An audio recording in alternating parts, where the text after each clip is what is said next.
In 1897 zijn er 267 Congolezen overgebracht naar Tervuren. Overdag werden ze tentoongesteld in verschillende dorpen, 3 Congolese namaakdorpen. Wat maakt dus dat ze in een soort zo humain terecht zijn gekomen. Nu, het weer was ook niet bijzonder goed, zeer veel regen enzovoort.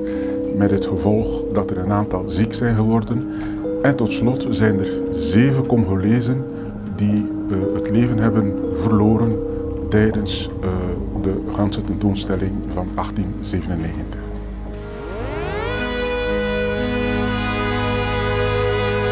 Un zoo humain, à travers le 19e et le 20e siècle, c'est exhiber l'autre dans des espaces européens, américains ou au Japon, en le regardant comme un exotique. Nous sommes au temps de l'invention de la race. Nous sommes au temps des empires coloniaux.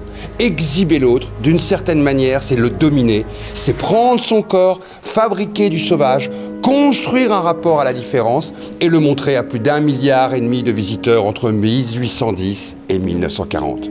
L'histoire du zoo humain a fabriqué le racisme contemporain. L'histoire du zoo humain a légitimé les grands empires. L'histoire du zoo humain a fabriqué une frontière entre l'Occident et l'ailleurs. Cette exposition est au cœur de ce récit.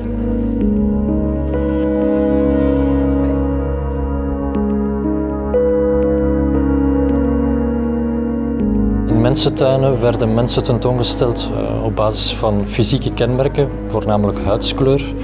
En aan die fysieke kenmerken werden dan morele oordelen gekoppeld, alsof die mensen inferieur zouden geweest zijn en dus de blanke beschavingsmissie nodig zouden hebben om tot de beschaving te komen. En de koppeling tussen fysieke kenmerken en morele oordelen is voor mij de definitie van het racisme. En dat zie je vandaag ook nog, waarbij dat Afrikanen bijvoorbeeld als slechte huurders worden afgebeeld, of voetbalspelers die bananen toegeworpen krijgen, dan zie je dat het racisme nog altijd heel levendig is.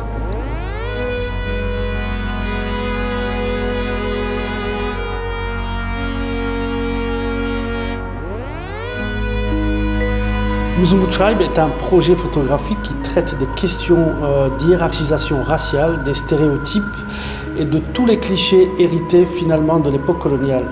Elle questionne l'imagerie coloniale en soi qui a créé des idées qui aujourd'hui sont encore présentes dans la société. Elles sont présentes dans la société africaine mais aussi dans les sociétés occidentales.